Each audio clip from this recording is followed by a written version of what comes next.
The ink on the settlement papers wasn't even dry when Blake Mercer ordered the most expensive bottle of Dom Perignon the downtown bar had in stock. He thought the war was over. He thought he had crushed the woman who had stood by him for 10 years, leaving her with nothing but a rusted sedan and a broken heart. He laughed, checked his watch, and texted his mistress that he was finally a free man.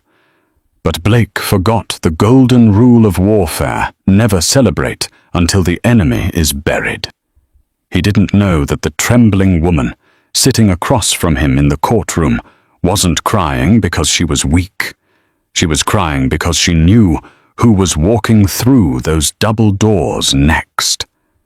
And when her father entered the room, Blake's victory didn't just evaporate, it turned into a life sentence. Blake Mercer checked his reflection in the pristine glass of the elevators at the pulsing heart of the city's financial district. His bespoke navy suit, tailored by a man who didn't advertise to the public, fit him like a second skin. He adjusted his silk tie, a crimson red, that he jokingly referred to as his power color, though today it felt more like a victory flag. It was 11:45 a.m. on a Tuesday. Most men were buried in spreadsheets or responding to urgent emails. Blake was heading to Le Ciel, the rooftop lounge overlooking the sprawling urban jungle, to meet Derek Soloway. Derek wasn't just his attorney. He was the architect of what Blake considered his masterpiece, the absolute, total, and systematic dismantling of his wife, Eliana. The elevator chimed. Blake stepped out, the midday sun hitting him. Derek was already there, nursing a Scotch neat. "To the Conqueror," Derek said, raising his glass as Blake approached. A smirk played on the lawyer's thin lips. Blake laughed, dropping into the leather armchair opposite him. "Is it done? Is the judge locked in?" "Judge Harriet Moore is a stickler for procedure, but the paperwork is bulletproof," Derek assured him, sliding a thick manila envelope across the table. "We've hidden the offshore accounts in the shell company in the Caymans. The house is technically owned by the trust which you control but don't own on paper. And Eliana. Her lawyer, that nice old lady Margaret Prentice, she barely filed a counter motion. It was pathetic, Blake. Truly. It was like taking candy from a baby." Blake signaled the waiter. "Bottle of the 08 vintage. 2 glasses." He turned back to Derek, his eyes cold. "Eliana was always soft. That's why I married her, and that's why I'm leaving her. She's happy with mediocrity. She thinks saving coupons is financial planning. I needed someone with appetite." He pulled out his phone. A message from Jessica flashed on the screen. "Did you crush her yet?" "I have the celebratory dinner booked at 8. Blake typed back. "Consider her crushed. See you tonight." "You know," Blake said, leaning back as the waiter poured the bubbling gold liquid. "I almost feel bad. Almost. She looked so pale at the deposition last week. She kept looking at the door, like someone was going to come save her. Her parents are deadbeats from the Midwest, right? Some corn farmers or something." Derek shrugged, taking a sip. "According to the background check we ran when you got married, father is retired. Mother passed away 5 years ago. No assets, no connections. The father Arthur hasn't been seen in years. Probably in a nursing home. Eliana is alone, Blake. Totally isolated." "Good," Blake said, taking a long drink. The champagne tasted like success. "I want her out of the house by Friday. I want Jessica moving in by Saturday. Make sure the eviction notice is served the second the gavel hits. You're a cold son of a bitch, Mercer." Derek chuckled, shaking his head.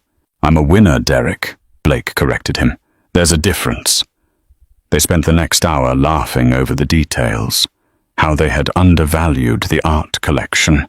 How Blake had funneled the joint savings into a failed investment venture that was actually sitting in a secure account in Zurich. They dissected Eliana's naivety, mocking her silence, her dowdy clothes and her refusal to fight dirty. But as Blake drained his third glass, a strange feeling prickled the back of his neck. It was the sensation of being watched. He turned around, scanning the crowded lounge. Businessmen, tourists, servers. No one was looking at him. "Paranoid?" Derek asked. "No." Blake straightened his jacket. "Just eager. Let's get to the courthouse. I want to see the look on her face when Judge Moore reads the final decree." They paid the exorbitant tab and left, strutting out like kings of the world. They didn't notice the grey sedan parked across the street or the man in the driver's seat snapping a photo of them laughing. The courtroom smelled of lemon polish and old wood, a scent that usually intimidated people. For Blake, it smelled like opportunity. He sat at the defense table checking his cuticles, looking bored. On the other side of the aisle sat Eliana. She looked smaller than he remembered. She was wearing a simple grey cardigan and black slacks off the rack, cheap. Her hair, usually pulled back in a severe bun, was loose today, framing a face that was pale and drawn. She wasn't looking at him. She was staring at her hands, which were clasped tightly together on the table. Next to her was Margaret Prentice. The lawyer looked like a grandmother who had wandered into a legal proceeding by mistake. She was shuffling papers, her glasses slipping down her nose. "All rise!" the bailiff bellowed. Judge Harriet Moore swept in, her black robes billowing. She was a no-nonsense woman with a reputation for efficiency. She sat down, adjusted her microphone, and peered over her spectacles at the two parties. "We are here for the final dissolution of marriage between Blake Mercer and Eliana Mercer." Judge Moore said, her voice echoing slightly. "I understand there is a settlement agreement on the table proposed by Mr. Mercer's counsel." Derek stood up, buttoning his jacket. "Yes, Your Honor. A very generous settlement considering the circumstances. Mr. Mercer is offering spousal support for 6 months, and he is graciously allowing Mrs. Mercer to keep her personal vehicle. In exchange, Mr. Mercer retains the marital home and all business assets, which, as we have demonstrated, were acquired prior to the marriage or through sole effort." It was a lie, of course. The business had been built on a loan Eliana had taken out in her name 10 years ago, a loan she had paid off by working 2 jobs while Blake played CEO. But the paper trail had been doctored so well that the truth was buried under mountains of legal jargon. "Mrs. Mercer," the judge looked at Eliana. "Does your counsel have any objections?" Margaret Prentice stood up slowly. Her hand trembled slightly. "Your Honor, we have reservations regarding the disclosure of assets." Derek scoffed audibly. "Your Honor, this is a delay tactic. We have provided thousands of pages of financial discovery. If Mrs. Mercer's counsel hasn't read them, that is not my client's problem." Blake smirked. He looked at Eliana. "Give up," he mouthed. Eliana looked up. For the first time that day, her eyes met his. There was no sadness in them. There was fear, yes, but underneath it, something else. "Pity, Miss Prentice," Judge Moore said, sounding impatient. "Do you have evidence of hidden assets, or are we proceeding?" "We are waiting on a witness, Your Honor," Margaret said softly. "A witness?" Derek interrupted. "This isn't a criminal trial. Who could you possibly call that would change the financials?" "My father," Eliana whispered. Blake laughed. It was a short, sharp bark of laughter that caused the judge to glare at him. "Your father," Blake hissed, leaning over. "Eliana, your father is a corn farmer from Iowa who hasn't sent you a birthday card in a decade. What's he going to do? Bring us some corn." "Order." Judge Moore banged the gavel. Mr. Mercer, control yourself." "Apologies, Your Honor," Blake said, smoothing his tie, though he was still grinning. "I'm just baffled. We are wasting the court's time." "My father is not a farmer," Eliana said, her voice gaining a fraction more strength. She looked at the heavy wooden doors at the back of the courtroom. "And he's not from Iowa." "We have a schedule to keep," Judge Moore said, looking at the clock. "If this witness is not here in the next 60 seconds, I am ruling on the motion to dismiss your claims, Ms. Prentice." "He's here," Margaret said, checking her phone. Blake rolled his eyes. He turned to Derek. "Watch this. The old man is probably going to come in here in overalls and beg me not to leave his daughter. It's going to be pathetic." The courtroom fell silent. The second hand on the wall clock ticked loudly. Tick, tick, tick. 50 seconds. Blake checked his phone. Jessica had sent a photo of a lingerie set. He smiled. 30 seconds. Derek was already packing his briefcase. "Judge, really?" 10 seconds. Then it happened. The heavy double doors at the back of the courtroom didn't just open. They were pushed open with a force that made the hinges groan. The atmosphere in the room shifted instantly. The air grew heavy, charged with a sudden suffocating pressure. 2 men in dark suits walked in first. They weren't bailiffs. They were private security, high-end earpieces, eyes scanning the room like predators. They stepped aside. A man walked through the doors. He was not wearing overalls. He was wearing a charcoal 3-piece suit that cost more than Blake's car. He leaned on a cane topped with a silver hawk's head, but he didn't look like he needed it. He looked like he used it to point at things he wanted to destroy. His hair was silver swept back. His face was lined, but his eyes steel grey and piercing were terrifyingly sharp. Blake felt his smile falter. He didn't know this man, but he knew the type. This was the kind of man who didn't wait for tables at restaurants. This was the kind of man who bought the restaurant to fire the waiter. The man walked down the center aisle. His steps were slow, deliberate. Clack, clack, clack. The sound of the cane hitting the floor echoed like gunshots. He stopped at the railing behind the plaintiff's table. He didn't look at the judge. He didn't look at the lawyers. He looked directly at Blake. Blake felt a cold sweat break out on his forehead. "Who is this?" Derek whispered, his voice losing its arrogant edge. Eliana stood up. She turned to the man. Her lip trembled. "Daddy." The man looked at her, his expression softening for a fraction of a second, before hardening again as he turned his gaze to the bench. "State your name for the record," Judge Moore said, though she looked unusually alert, sitting straighter in her chair.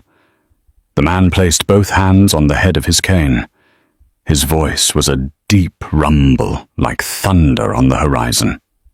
"My name is Arthur J. Caldwell," he said, "and I am the majority shareholder of the Phoenix Group." Derek Soloway dropped his pen. It clattered loudly on the table. Blake froze.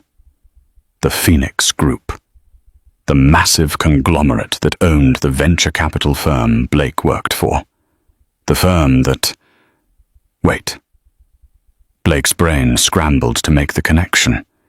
If this man owned the Phoenix Group, then technically... Arthur Caldwell smiled. It was not a nice smile. "And I believe, Mr. Mercer, that you have been trying to steal my money." The silence in the courtroom was absolute. It was the kind of silence that happens when a bomb has been dropped, but the explosion hasn't hit the ears yet. Derek Soloway, usually the picture of slick confidence, was staring at Arthur Caldwell with his mouth slightly agape. He looked like a man who had brought a knife to a nuclear war. He leaned over to Blake, his whisper frantic and wet with spit. "Blake," Derek hissed. "Do you know who that is? That's the C in C&H Partners. He owns half the city. If he owns Phoenix Group..." "He's lying," Blake snapped through his voice cracked. He stood up, smoothing his jacket, trying to regain the dominance he had held just 3 minutes ago. "Your Honor, this is absurd. This man is an imposter. Eliana's father is a nobody. I've seen the tax returns. I've seen the..." "Sit down, Mr. Mercer," Judge Moore said. Her voice wasn't loud, but it had the weight of iron. She turned her gaze to Arthur. "Mr. Caldwell, you made a serious accusation. You claimed Mr. Mercer is stealing from you." Arthur Caldwell didn't take the witness stand. He didn't need to. He simply motioned to one of the suited men behind him. The man stepped forward and placed a thick, leather-bound binder on the judge's bench, then another on the defense table in front of a horrified Derek. "I am not a witness to the divorce, Your Honor," Arthur said, his voice smooth and cold. "I am an intervenor. My daughter Eliana has been too proud to ask for my help for 10 years. She wanted to make it on her own. She married a man she thought loved her." Arthur's eyes flicked to Blake, filled with a contempt so deep it felt physical. "Instead, she married a parasite." "Objection," Derek yelped, standing up. "This is character assassination." "It's not assassination if it's true," Arthur countered calmly. "Open the binder, Mr. Soloway. Page 4. Derek hesitated, his hands shaking. He flipped the page. His face went grey. "What is it?" Blake demanded, grabbing the binder. He looked at the page. It was a bank statement. His bank statement. The one for the offshore account in the Caymans. The one he had paid a fortune to keep hidden. "How did you get this?" Blake whispered.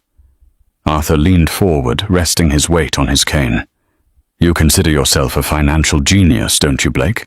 You moved $3 million of marital assets into a shell company called Apex Ventures last month. You thought Apex was a ghost ship, a safe haven where you could stash your loot until the divorce was final." Arthur smiled. It was a terrifying, shark-like grin. "Who do you think owns Apex Ventures, Blake?" Blake felt the room spin. No, that's impossible. My broker said..." "Your broker works for me," Arthur said. "He has worked for me for 20 years. When you approached him asking for a place to hide money from my daughter, he called me. I told him to help you. I told him to give you the account number for Apex." Arthur paused for effect, letting the reality sink in. "You didn't hide that money, son. You deposited it directly into my personal holding company."